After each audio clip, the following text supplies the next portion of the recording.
Boa tarde, pessoal, tudo bem? Nós vamos dar início aí à nossa unidade 6, superlargura e superelevação.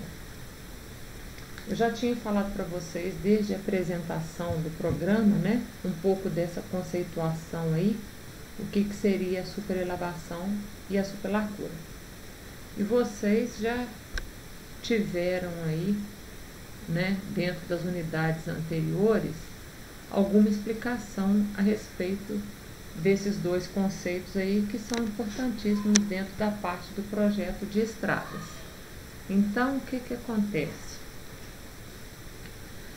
Primeiramente, a gente tem que pensar o seguinte: quando a gente vai definir a velocidade diretriz lá para o projeto, né, a gente tem que permitir que o veículo, né, ao entrar na via e dessa via, estando no trecho em tangente, vai passar para o trecho em curva, o veículo tenha condição de conforto e segurança. Isso a gente sempre tem falado aí, né? E para garantir isso, a superelevação e a superlargura são parâmetros importantíssimos nessa questão aí. Então, para estabelecer ao longo do traçado aí do projeto, a gente tem que manter as velocidades de percurso nas vias, né? Não é ter mudanças bruscas do trecho em tangente para o trecho em curva. A gente depara muito com esse problema, né? Muitas vezes quando a gente está viajando, né? Está transitando aí em locais onde permite uma velocidade maior, a gente sai de um trecho em tangente, de repente tem que debrear, tem que diminuir, né, a velocidade, tem que frear. Tem lugares que agora já é até mais sinalizado, tem alguma retenção, né, para poder já diminuir a velocidade, porque senão o veículo sai daquela velocidade ali na tangente e entra em curva e está arriscado o quê? Aconteceu o problema da força centrífuga, né? Então, para dar manutenção de velocidade no percurso, né, essa velocidade da qual o veículo está percorrendo, ela tem que manter, e com condição de conforto e segurança, né? Então, como a gente já viu anteriormente, as vias são compostas de tangentes e curvas, né? E, claro, que as condições de operação nas tangentes e nas curvas são diferentes. Num trecho em curva, portanto, as condições de operação se alteram por causa desses esforços laterais, né, que passa a atuar sobre o veículo, que a gente já viu também isso aí em aula passada. E o que tem? Tem-se uma sensação de confinamento, que o veículo está sofrendo um confinamento, né, que ele impõe no trecho em curva, tá? Então, esses fatores, ele pode afetar em seu conjunto a disposição do usuário em poder manter a mesma velocidade dos trechos em tangente e nos trechos em curva. Então, com o objetivo de diminuir esse impacto negativo que esses fatores próprios do trecho em curva são dados aí, né, ao veículo nessa sensação de confinamento, aí entra esses conceitos importantes aí que a gente vai ver, que é a superelevação e a superlargura, que deve ser considerado no projeto. A gente vai ver quando que é considerado, existem condições aí, tá? Para que dá ao condutor do veículo uma condição de estar, né, operando o veículo de forma mais homogênea ao longo de toda a rodovia da qual ele está percorrendo. Então, primeiramente, aí nós vamos falar da superelevação. Então, ao percorrer um trecho da rodovia em curva, com uma certa velocidade, o veículo, então, fica sujeito à força centrífuga, conforme a gente já mostrou em desenho passado, que eu vou repetir aí, e que atua no sentido de dentro para fora da curva, tendendo a mantê-lo numa trajetória retilínea tangente à curva, conforme a gente pode ver nessa figurinha aí, que a gente lembra bem, né, foi colocado já anteriormente, e lembra bem lá da física, né? Então, essa força centrífuga sai do, né, fuga, fuga do centro, né? O veículo sofre essas forças aí, né? E tende a sair da curva. Então, para evitar que o veículo tomba, né, tenha tombamento, que saia das curvas aí, é necessário que entre esse parâmetro de superelevação para poder vencer essas forças aí e evitar que o veículo saia da curva. Então, lembrem bem disso aí, né, lá da física, mostrando aí, né, as forças que atuam sobre o veículo e a necessidade que tem para vencer essas forças aí, manter o equilíbrio do veículo na via, sem que aconteça o tombamento, é adotar uma superelevação tal, né, que também deve ser adequada de acordo com o projeto, né? Isso tudo entra a questão da classe da via, do tipo de relevo, tudo que é aquilo que a gente já citou anteriormente, né? Isso aí é o mesmo desenho, só mostrando lados diferentes aí, né? Mas a gente vê aí que na hora de determinar aqui não tem diferença não. Então a superelevação, bem tranquilo aí, né? Nada mais é do que a inclinação transversal na pista, como a gente viu aí no desenho anterior, né? Essa inclinação transversal na pista em relação ao plano horizontal. E geralmente a gente trata essa superelevação em percentual, em percentagem, tá? 8%, 7%, 10%. Ou então, quando a gente trata em proporção, porque às vezes a gente vai entrar em alguma equação que não trabalha em percentual, e sim em metro por metro, né? Então, se for 7%, vai ser o quê? 0,07 metro por metro.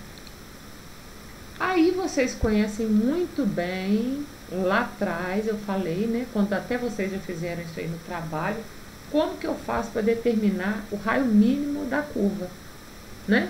Então, o raio mínimo da curva, o que vocês fizeram? Estimaram um valor para a superelevação em relação à classe e acharam o raio mínimo. Então, a superelevação pode ser obtida como? Aí, agora que eu já conheço o raio da minha curva, então, já sei lá, ó, a curva que eu vou trabalhar tem 750 metros. A curva que eu encontrei lá no meu projeto. Então, qual que vai ser a superelevação? A velocidade, que eu entro em quilômetro por hora, ao quadrado, dividido por 127 vezes o raio da curva, menos esse coeficiente de atrito transversal pneu-pavimento, que a gente viu lá como que era determinado, mas a gente já pode entrar numa tabelinha direto também. Então, aquela mesma equação, né, onde eu coloquei em evidência quem? A superelevação, ok? Então, quais são os valores mínimos e máximos para a superelevação? Então, de acordo com o atrito lateral, né, pneu-pavimento, o F é 0,19 menos V por 1.600, onde a gente entra aí com a velocidade em km por hora. E lembrando que é esse fator aqui, tá? Que, como eu falei com vocês, é só dar valor ao V, né, as velocidades aí que entra direto. Então, os valores máximos e mínimos que o DENIT adota aí, de acordo com a sua norma, ele pode variar de 2 a 10. Isso de acordo com o raio da curva. Podendo chegar a 12%. Então, tem alguns casos que, de acordo com a experiência, projetos passados e casos onde, às vezes, o projeto é favorável, tem pista dupla, então, se der algum problema, tipo o caminhão trafegando sobre a via, né? O caminhão está com uma velocidade menor, então, para não ter retenção na via, tem uma pista alternativa, o caminhão vai para a pista alternativa e os outros veículos podem passar facilmente na outra pista. Então, eu posso adotar aí tranquilamente uma superelevação de 12%, porque eu não vou ter problema de retenção, tá? Então, tem casos e casos aí, que deve ser bem estudado para poder adotar esse valor de 12%. Vocês vão falar assim, professor, eu vi num livro, eu vi não sei o que pode ser de 2 a 12, podendo chegar a 14. Isso lá era norma antiga, tá?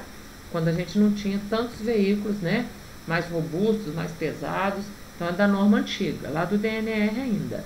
Mas depois foi alterado de 2 para 10, podendo chegar a 12.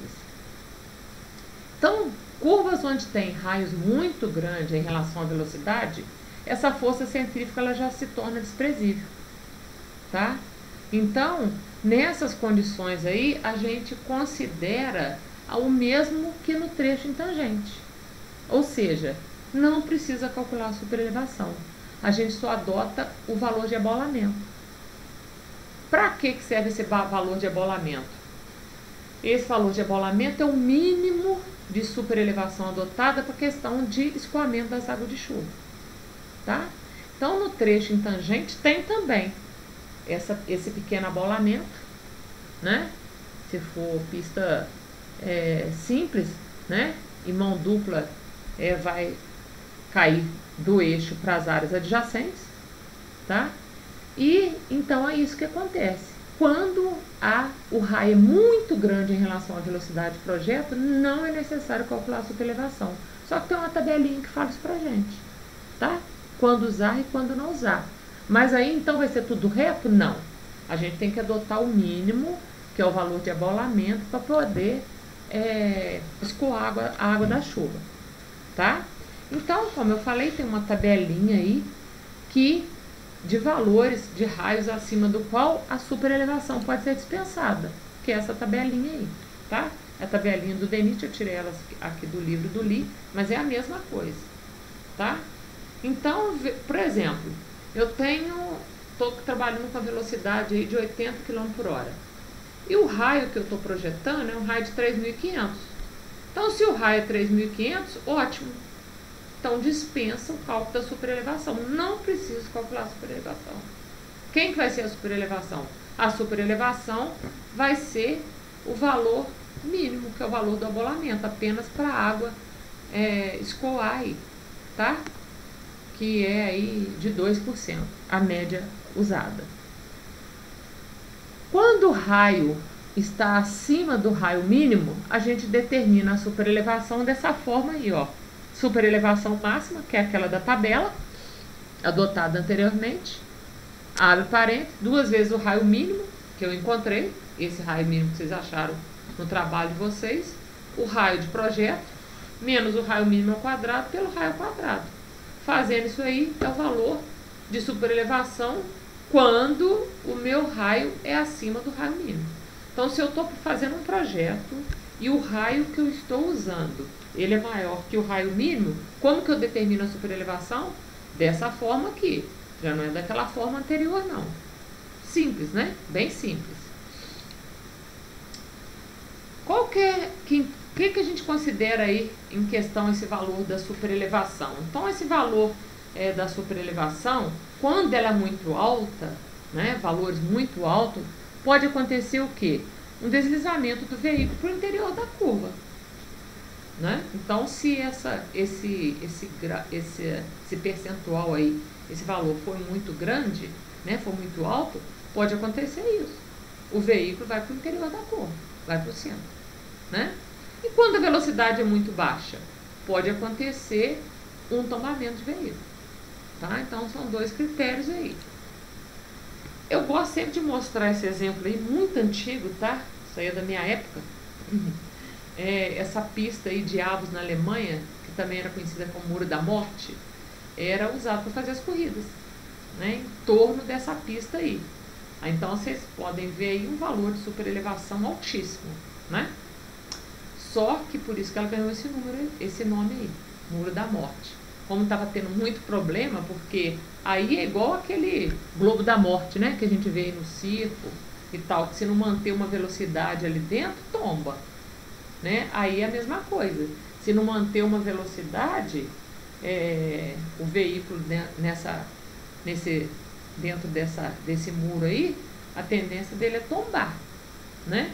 Se aumentar, também tem esse problema. Né? Se diminuir, tomba. Tá certo? É aquela questão que a gente falou aqui anteriormente. Né? A velocidade muito alta, ele vai vir para dentro da curva, vai deslizar. Agora, se a velocidade for muito baixa, ele vai tombar. Né? Então, como eu já tinha falado lá para vocês, né, a superelevação ela, a princípio, ela tem que estar mais ou menos, não, ela tem que estar dentro dessa projeção aí, conforme o DENIT fala. Rodovias de classe 0 e 1, em região planas onduladas, aceita-se até 10%. Rodovia classe 1, em região montanhosas e rodovias com demais classes projeto, 8%. Em áreas urbanizadas e trechos sujeitos à redução de velocidade, 6%. E situações onde tem ocupação adjacentes aí, a gente usa aí 4%. O coeficiente de atrito lateral máximo. Aquele coeficiente de atrito lateral máximo é o valor máximo, né, de atrito desenvolvido entre o pneu do veículo e a superfície do pavimento na iminência que ele tem de escorregar, tá? Aquele valor de F. Como eu falei, ó, anteriormente, eu mostrei a relação, né? Simples, até tinha falado para vocês calcular, para vocês verem de onde vem. Essa simples relação aí, para ser usada na equação, né? Fator atrito, pneu, pavimento. Só que diretamente, né? Se você atribuir valores de velocidade, encontra aí os valores desse fator atrito, pneu, pavimento. Pode ver que o nosso sempre é semelhante à norma americana aí, tá? Então a gente vai usar esse fator aí para entrar na equação. Ok. Depois que eu determinei a superelevação, como que eu vou colocar isso aí no trecho em curva? Saiu do trecho em tangente e vai começar a curva, se eu calculei a superelevação deu 10%, eu já saio colocando 10%, assim que termina a tangente. A tangente nós vimos que ela tem que ter um mínimo para a água da chuva aí, de 2%. Aí depois, se no trecho em curva é 10, a gente já sai de 2 para 10? Não. A gente faz uma distribuição gradativa aí da superelevação, tá? Ao longo da seção transversal. E isso é feito entre a seção normal, que é nos trechos em tangente, e a seção superelevada, que é dotada nas curvas. Então, é necessário essa variação de inclinação aí na curva horizontal para não ter, né, mudança brusca aí dos perfis das bordas da pista. Então, vários são os processos que podem ser utilizados para fazer a distribuição dessa superelevação. O mais utilizado é o primeiro aí, que eu até cito como exemplo, dou uma aplicação para vocês, que é esse aí, na posição do centro de giro do pavimento, tá? Então, é esse marcado aí, ó. Então, a gente imagina aqui, né, ó, o eixo, a minha via, né? Então, aqui está o eixo da via, aqui está a esquerda, né? Pista esquerda, pista direita. Aqui a gente chama de borda esquerda, né? Borda externa e borda interna, tá? Borda externa e borda interna. Então, a superelevação, ó, o que que eu vou fazer? Depois que eu saio do trecho em tangente, que está dessa forma, com abolamento mínimo, eu vou começar a ter a superelevação, né? Vou ter a superelevação. Então, o meu novo em curva, eu vou ter algo parecido com isso aí, onde eu tenho a superelevação. Os outros dois casos não muito utilizados, mas assim, enquanto você tem que fazer, né, o giro em torno da borda interna, desculpa, e em torno da borda externa da pista, que é aqueles casos que eu tinha mostrado para vocês. Então, quando está de um lado, tem que fazer a superelevação voltada para a borda interna, e quando a superelevação é voltada para a borda externa. Desculpa, aqui não tem esse negócio de escolha, não. Aqui, estou mostrando o mesmo desenho, né, só com mais detalhe, falando aí da seção transversal, né, como que é. Então, a seção em tangente, como está mostrando aqui, ó, o valor da declividade na faixa de tráfego, né, que é o abolamento, tá? Aqui é a declividade do acostamento, que também tem que ter, né? E aqui quando está na curva, aqui no caso mostrando então em relação ao bordo interno. Então já tem aqui a superelevação. Aqui um desenho também didático aí do livro do Pontes Filho, esse é adotado na literatura para vocês, mostrando aí, ó. Então o trecho está em tangente, eu tenho o valor de quem no trecho em tangente? Da seção, né? Dentro do trecho em tangente, até chegar onde vai começar a transição. Então aqui vocês podem observar que é uma curva com transição. Tem o trecho em transição, o trecho circular, transição, depois tangente de novo. Tá? Lembrando lá. Então no trecho em tangente eu tenho apenas quem? Um abolamento, essa inclinação dada aí por causa da água de chuva, né? Para levar a água da chuva aí para o sistema de drenagem. Quando eu saio do trecho em tangente, que eu começo a transição, por isso que é TS, ó, sai da tangente e S para transição, pro lado do bordo interno, como está mostrando aqui, eu continuo com abolamento e nessa seção já começa com 0, eu já não tenho a mesma daqui não, né? Já foi girando, aqui está com 0. E isso vai até chegar na seção onde está entre o trecho em transição e o circular. Nessa transição entre o trecho em transição e circular, toda ela já tem o que eu calculei, a inclinação calculada aí, ó. 8%, 10% vai estar todo em meu trecho circular. Depois vai diminuindo novamente até chegar em 0 e o abolamento novamente, que é o trecho que está saindo da transição em tangente, igual aqui. E depois vai no trecho em tangente apenas o abolamento. Tá? Aqui o mesmo desenho, só quis mostrar para vocês darem uma olhadinha, né? Como que fica o trecho, a parte da zona da transição na curva, né? Aqui, ó, no trecho em tangente, apenas o abolamento. Depois vai o abolamento 0. Depois, ó, começa no trecho aqui, ó, da transição, a superelevação calculada. Então, para o primeiro exemplo aí, eu vou mostrar para vocês aí o giro em torno do eixo, tá? Então, o que acontece quando gira em torno do eixo? Então, aqui está a minha pista, né? Uma pista simples, onde eu tenho o abolamento, a minha inclinação, né? Já tem apenas inclinação aí, 2% no caso. O L é a largura da pista, largura da pista. E vocês sabem que se eu tenho a largura e tenho uma pequena inclinação, é lógico que eu tenho altura. Existe essa altura aqui, né? O que é a altura? A altura, já que inclinação é a diferença de altura pelo L, né? Lembrando lá do conceito, o que é inclinação? A inclinação é a diferença do ponto mais alto até o ponto mais baixo dividido por L. Então, colocando a altura em evidência, o que vai ser? L vezes a inclinação. E esse 100 aqui, o que é isso? Só por causa desse percentual aqui, tá? Se aqui não usar como percentual, dispensa o 100. Se aqui você está trabalhando com um percentual, você tem que usar esse valor de 100 aí. Então, o primeiro caso, quando o giro em torno do eixo. Aqui é um zoom, tá? É o mesmo do anterior, só aumentei aqui para ficar melhor. Então, quando gira em torno do eixo.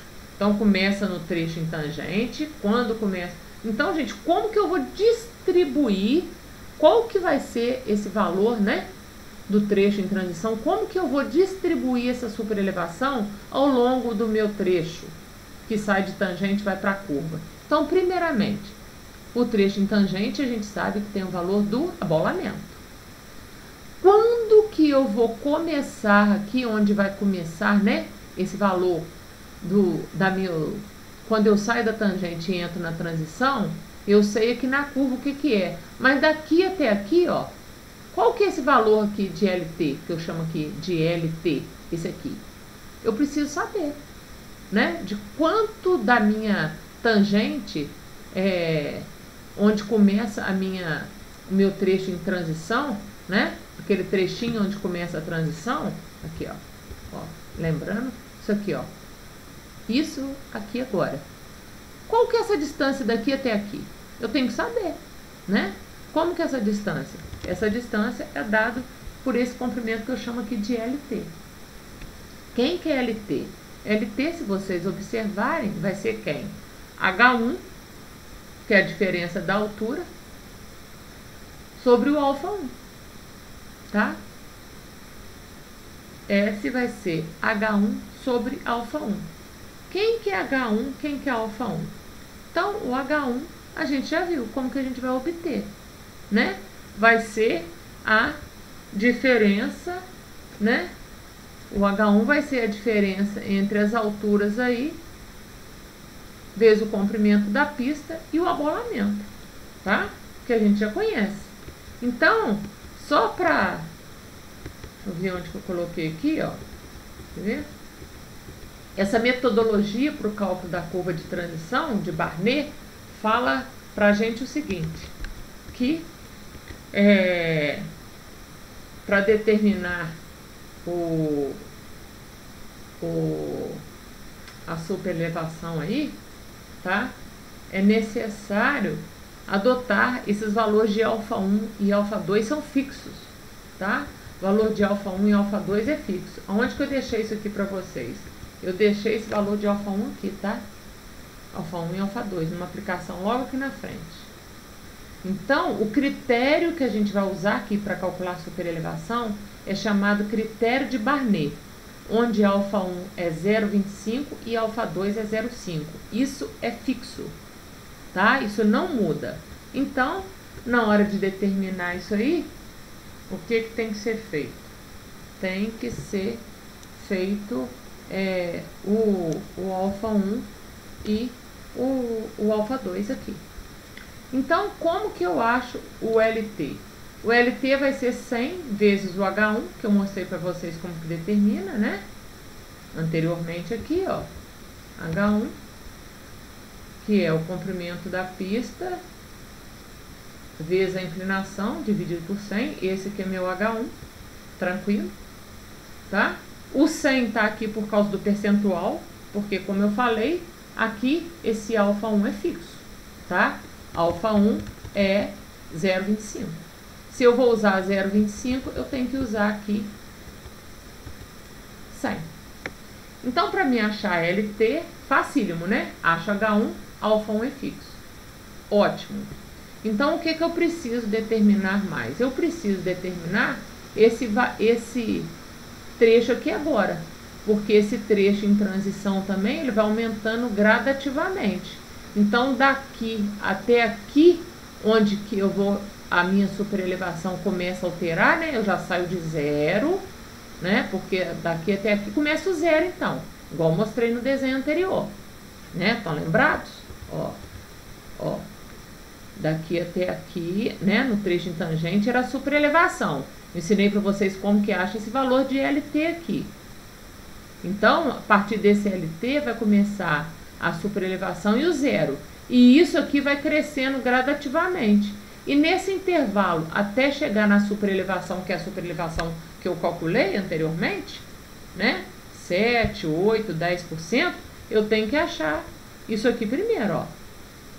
Esse trecho daqui até aqui, que eu chamo ele, não tá aqui, ó, não tá, mas isso aqui eu chamo de trecho LE1, e esse trecho aqui eu chamo de LE2, tá? LE1 daqui até o ponto M, do M até aqui é o LE2, tá? Então, o LE1 vai ser o quê? Vai ser o H1, que é o mesmo que eu achei anteriormente, sobre o alfa2. Quem que é o alfa2? Valor fixo do critério de Barnett, 0,5, tá? 0,5.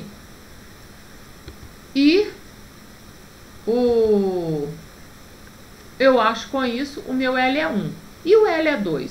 O LE2, que é esse trecho daqui até aqui, eu vou achar por 100, que também é por causa do percentual, vezes S menos 2 vezes H1 sempre o mesmo, que eu achei lá, né, anteriormente, o alfa 2 também já vimos o que é, e o S. Quem que é o S? O S é essa relação aqui, né? Se vocês observarem aqui, esse S, né? Esse S aqui, que é desse aumento aí, né? Do giro, vai ser L, que é a pista, vezes a superelevação encontrada, né? Já que eu vou usar a superelevação em percentual, eu coloco 100 aqui, vezes 2. Vezes 2, né? Então, na hora que eu substituo isso aqui, eu acho o valor do S. Substituindo nessa equação aqui, eu acho L é 2. Então, eu tenho este comprimento, L é 1 e L é 2. E o comprimento total? O comprimento total é a soma do L é 1 com L é 2. Aqui está mostrando esse diagrama quando eu tenho o giro em torno do eixo. Depois eu tenho para o giro em torno da borda interna, que vocês vão ver que a explicação aí é basicamente a mesma, não tem diferença nenhuma, só a distribuição mostrando aqui. E quando o giro em torno da borda externa. Bem tranquilo aí também. Tá? Então, quando, no caso de pista dupla, né, existe um canteiro central que separa as pistas, né? Então, dependendo da largura e da forma que tem esse canteiro central, alguns dos processos são utilizados aí para obter essa seção superelevada. Então, toda a seção transversal, inclusive o canteiro central, também vai girar em torno de um ponto, deixando as duas pistas em um mesmo plano. Então, tudo vai girar, tá? Giro ao redor do eixo da estrada. A mesma coisa, quando o canteiro central é mantido na horizontal, com exceção da valeta de escoamento de água, e as duas pistas giram separadamente em torno das bordas do separador. E também quando as duas pistas são tratadas separadamente. Então, tem uma diferença aí de cota entre as bordas do separador central. Então, gente, como um exemplo prático aí, que a gente às vezes faz verificação aí, tem muitos trabalhos de aluno que a gente desenvolve com curvas aí que tendem a ser tendenciosas a oferecer problemas, né, de tombamento de veículos. Tem várias situações que a gente encontra por causa dessas situações aí, né? Às vezes faltou dentro do projeto fazer essa relação de velocidade e superelevação. Então, com isso, as curvas ficam perigosas, né, com tendência aí a provocar acidente. Um exemplo dado aí, é esse trabalho que foi feito para a curva da Rodovia do Sol no quilômetro 40, perto do trevo de Sepetiba, em Guarapari. Então, a superelevação lá não é compatível com o raio dela. A via projetada por 80 km, né, para ser segura, no caso lá. Para que o veículo não seja jogado para fora da pista, lá tem uma superelevação de 3%. O ideal seria 6%. O que vocês podem perceber aí? O dobro, né? Então, o que deveria ser feito? Aumentar aí, né, no trecho em curva, passar essa superelevação aí para 6%. Ou então, uma outra solução seria mudar o raio da curva. Aí, o que tem que acontecer? Muda o traçado todinho. Aí é mais complicado, né? Então, o raio atual da curva é de 152 metros. Para que use essa superelevação de 3% e que trabalhe nessa velocidade, o raio deveria ter 296 metros. Ou seja, quase o dobro do raio de projeto. Então, a gente encontra aí várias situações dessa forma aí, né? Dessa forma. Então, o que tem feito muito para evitar esse tipo de problema? Algumas retenções antes das curvas aí, para evitar isso. né? Então, eu deixo aí para vocês uma pequena atividade, uma aplicação, que é o que vocês vão fazer lá no trabalho, para fazer o diagrama de uma curva circular usando o método de Barnett. O que o método de Barnett fala? Que α1 é 0,25 e α2 0,5. E aí está falando o seguinte: dada uma curva, o que eu preciso para fazer esse cálculo da superelevação dessa distribuição aqui? Ter o valor da superelevação dela. Isso aí vocês já obtiveram, né? Já obtiveram lá na hora que usa aquela equação lá no início, quando eu mostrei no início desse capítulo. Tem a superelevação, né? Adotando o giro em torno do eixo e seção transversal dada na figura, olha bem, aqui ó, eu tenho o valor da pista de rolamento, que é 3,6, no trecho intangente eu tenho, né, o meu valor de inclinação, que é 2%, usado para o abolamento, o valor mínimo para escoamento da água da chuva.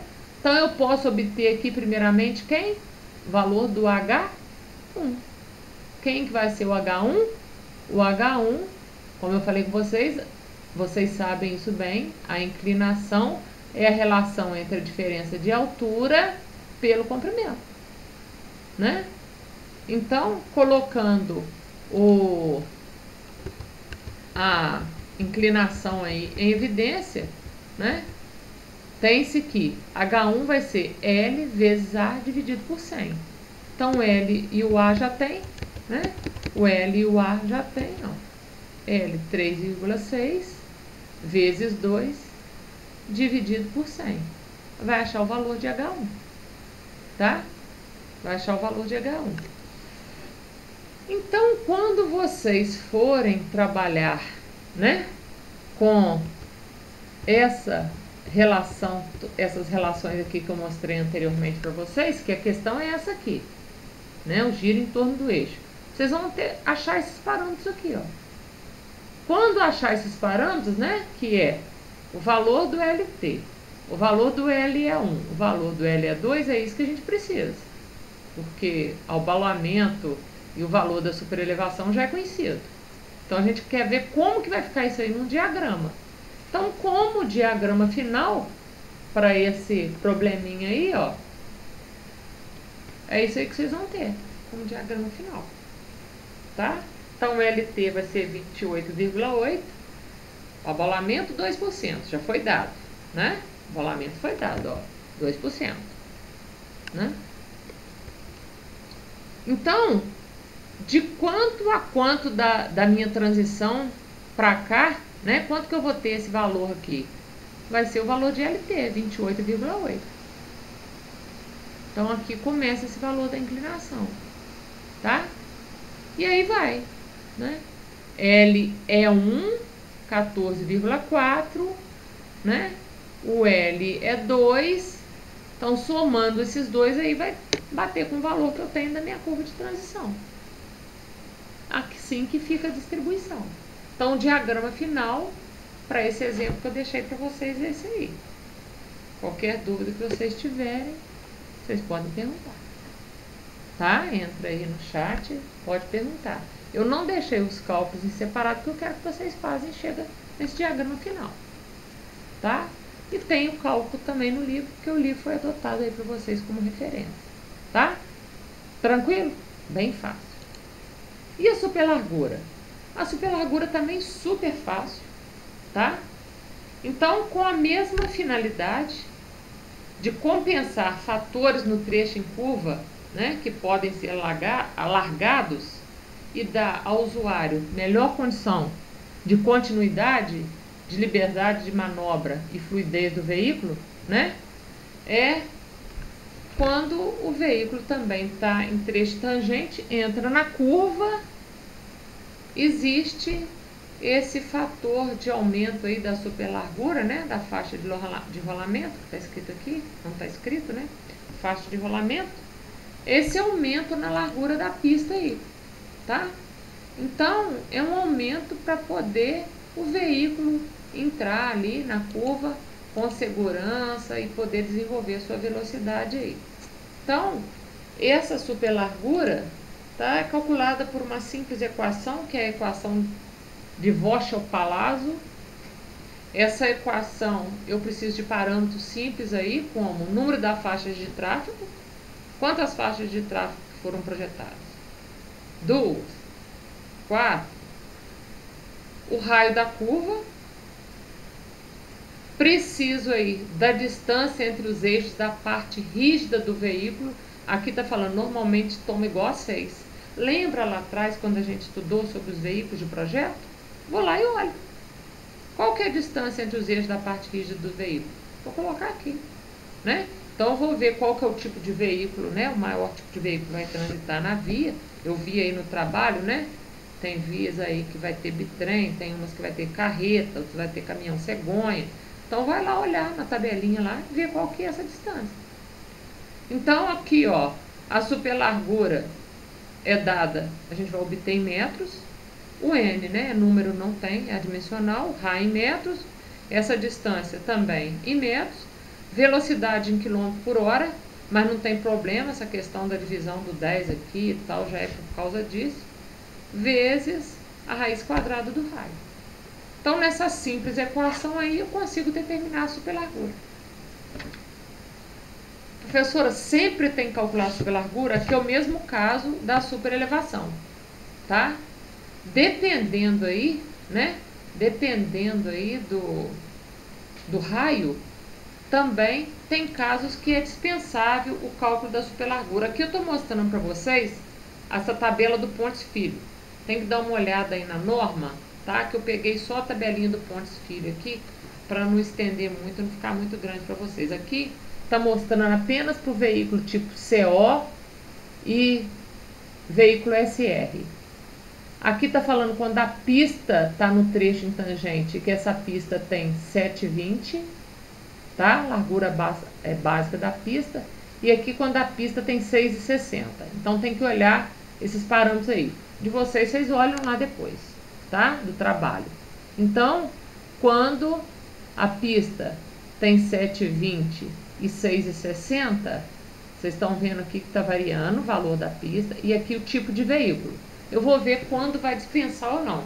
Estou trabalhando com velocidade 80 km por hora. E o meu raio é 500 metros, e o meu veículo é CO, e a minha pista tem 7,20, eu adotei 7,20, a norma falou, né? Então, vem aqui, ó, CO, 7,20 e é 80, aqui é 310. Opa, no meu trabalho lá, o meu raio é 500. Então, o que que eu faço? Escrevo lá, né? Na prova também é assim, tá, gente? Tem casos que às vezes eu peço lá para calcular, não vai precisar. Então, o que que vai fazer? Dispensa o cálculo da superlargura. Escreve isso. É dispensado o cálculo da superelevação. Só que no trabalho mostra tabela, né? No trabalho vai mostrar a tabela, vai comparar o raio encontrado, o tipo de veículo e vai falar. De acordo com a tabela, dispensa o cálculo da superlargura. De acordo com a tabela, dispensa o cálculo da superelevação. Caso precisa calcular, vai entrar então na equação de Voschel-Palazzo. Bem tranquila aí, tá? Então, como que é feita a distribuição da superlargura? A distribuição da superlargura, ela é tranquila, né? Por trecho em curva, ela pode ser simétrica, ou seja, para cada lado, né? Ou então assimétrico, quando vai para um lado só da pista. Então, aqui está mostrando um caso, né? Onde a distribuição da superlargura, um caso simétrico, né? O valor encontrado dividido por 2, para um lado e para o outro, né? Ou então, num caso de assimétrico, é colocado, igual no caso aqui, para a parte interior da curva, tá? Então, aí tem dois exemplos simples aí, para vocês calcular a superlargura. O que que é preciso? É preciso o raio, como foi falado, viram aí na equação, conhecer qual que é a largura básica da minha pista de rolamento, qual que é o tipo de veículo que vai circular e a velocidade. Tendo posse desses dados aí, que é aquilo que vocês vão obter lá no trabalho, vai entrar na tabela e vai verificar. Precisa calcular a superlargura? Precisa. Então entra na equação e determina, tá? Então aí tem essas duas aplicações aí para vocês darem uma treinadinha na equação. E também qualquer dúvida é só mandar aí no fórum e perguntar para a gente tirar as dúvidas aí, tá? Uma observação importante, tá? E bem grande. O valor do cálculo da superlargura é aproximado para números múltiplos de 20, né? Para poder a gente locar lá no campo, facilitar isso aí. Então, se eu achei lá uma superlargura para fazer um aumento de superlargura aí vamos supor, 77 centímetros, né? 88 centímetros. Vou arredondar, tá? Vou arredondar para números múltiplos de 20 centímetros. 0,20, tá? E se eu achar um valor menor, a superlargura é obrigada a calcular? A tabela falou que eu tenho que calcular? Sim, eu tenho que calcular. Só que aí deu valor inferior, deu valor 0,28, 0,35, né? Então, o que eu tenho que fazer? Eu tenho que arredondar, tá? É adotar valor sempre a partir de 40 centímetros. Tá ok? Então, esses são os critérios que a norma fala. Então, isso tudo aí é bem tranquilo, né? De determinar. É fácil. Depois vocês fazem aí, qualquer dúvida vocês podem perguntar. Ok?